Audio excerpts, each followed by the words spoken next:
Good afternoon and welcome. My name is Shaun-Michael, and today we will be discussing the impact of AI on business to consumer communication.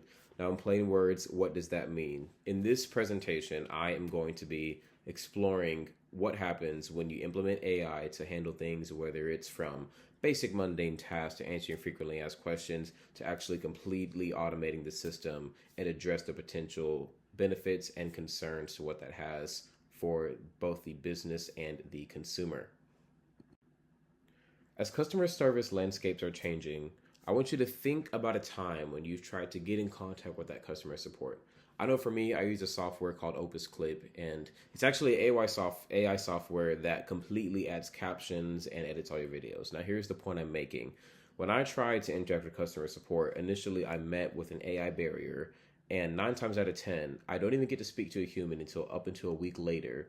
And in addition to that, I can't even speak to them on the phone because everything is automated through email and text. Now, whether we're talking about Opus Clip, Amazon, or even just a simple call to the phone, you have to go through that whole maze of buttons and questions. Sometimes you don't even get to speak to a human. Think about how that not only affects you, but from a business perspective, what that can do for the perception of your company. Here is the main point. AI mediates many of our interactions from business to consumer, and sometimes it actually completely automates them. It completely eliminates the opportunity for human intervention, and especially empathy with the consumer. And today we're going to talk about what that means for you and me. So some of the potential benefits is especially with those frequently asked questions or otherwise mundane tasks. I know sometimes we're used to looking at a Google, or not even Google, but just on that company's website. We see frequently asked questions. Here are some quick troubleshooting and tips for support. AI is great for that. There's no need to waste tax dollars and business expenses when we can answer the main contingencies and questions that somebody might have. Like I said, I put on here Opus Clip because that's something that I use. And for those basic ask questions, how to do this, how to do that, where it doesn't require a whole lot of deep thought, we love that. We support that. We're great for that.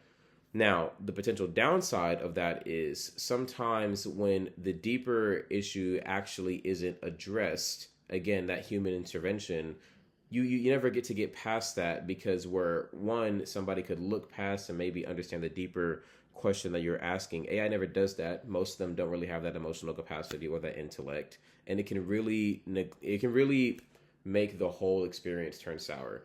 I know, like I said, with Opus Clip, there have been many times when I'm like, this project isn't exporting and I have no way to get in contact with somebody because, oh, it either isn't that important or you should be able to figure this out on your own through our frequently asked question page. One of the other benefits and drawbacks of AI is personalization. It can analyze your tracking habits, whether that's through third party or even meaning third party as in, companies and buying, selling information, or just analyzing your spending habits on that website. I know, like for Amazon, okay, it can know what I need based on what, we're looking at. You order a couple toothbrushes. Hey, maybe you need some toothpaste. It's great for that. I put on here Salesforce and Einstein. Essentially they're curating content based on your current habits. Furthermore, that we see based on Harvard's research business review, this actually does lead to increased engagement. Like I said, Amazon, you go on there to buy something. Oh, you bought a dog leash. Maybe you realize, hey, maybe my dog needs some treats too. So it does have some benefits, but at the same time, if I don't know that I'm being tracked and I don't know what, when, how, or why this information is being used, that can pose a lot of moral and ethical concerns. I alluded to this a little bit in our last slide, but sometimes you don't even know you're interacting with AI. I know sometimes I go on a car dealership website because, I'm not gonna lie, I'm trying to get a new car soon. And you're looking, and it has the name, it has the person, and until you start actually really getting into a conversation with them, you may not even realize what's going on.